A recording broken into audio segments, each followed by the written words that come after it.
SASSA says it undertakes the review process as part of its responsibility to enforce regulations and to ensure that every person receiving a social grant remains eligible based on their current circumstances. The process guarantees that the grants are paid to only those who deserve them. The only thing that we want to request to the beneficiaries that if you receive our message that you must present yourself to a SASSA office, please make sure that you do, because what we normally do, we send the message for the first time and we do what we call a delayed payment. We do it for the second time, we do what we call a delayed payment again. For the third time we'll do it, but for the fourth time, unfortunately we'll suspend your grant. And if you still don't want to come forward, we'll be left with no option but to permanently stop it. So there are two things as well that we are requesting from the beneficiaries. One, just make sure that if you change your phone number, you let us know. Just make sure that if your address changes, we are also aware, because we'd continue to communicate with someone who left the area a year ago. Kayalam Nonzanga is one of the SASSA beneficiaries whose grant was suspended this month. The 43-year-old received messages from the agency last year to come for a review. The delay caused the grant payment of the father of three to be suspended.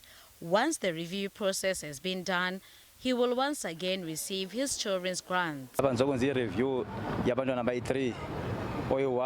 I'm here to make a review for my three children, who are a boy and two girls. The first child was born in 2012, the second was born in 2015, and the third one in 2022. I decided to come and do the review because the grant payment stopped. However, not all beneficiaries are being reviewed. When you make an application, we would want you to give us the banking details where we can be able to pay the grant. And in most cases, a person will bring the details of Bank X, which has got zero balance account, only to find out that they've got another bank account where the money goes. And how do we find out? We find out because we've got a memorandum of agreement with the credit bureau. We also have a memorandum of agreement with the banks. So by just giving me your ID number, I'll be able to punch it.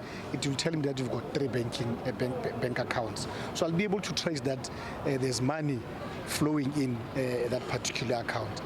There are public servants who were also discovered on the grant payment system amid the review process. In some instances, we have a relationship with other sister departments.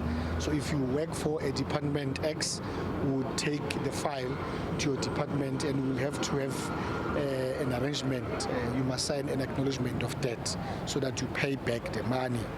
But in some instances, we have a pure fraud taking place. We take the file to the South African Police Services. There are many people that were arrested all over the country. Recently, others were arrested in Mpumalanga, others were arrested in Gauteng. All over the country, people who are trying to defraud SASSA in terms of identity theft and so forth. When we calculated this thing per financial year, in terms of the 70,000 individuals which were identified, you would find that we have calculated that we would have saved about 500 million. SASSA is urging all beneficiaries not to hide any information or defraud government, as they need to make sure each amount is spent on the right beneficiaries. Refilwe Mekwa, SABC News, Midrand, north of Johannesburg.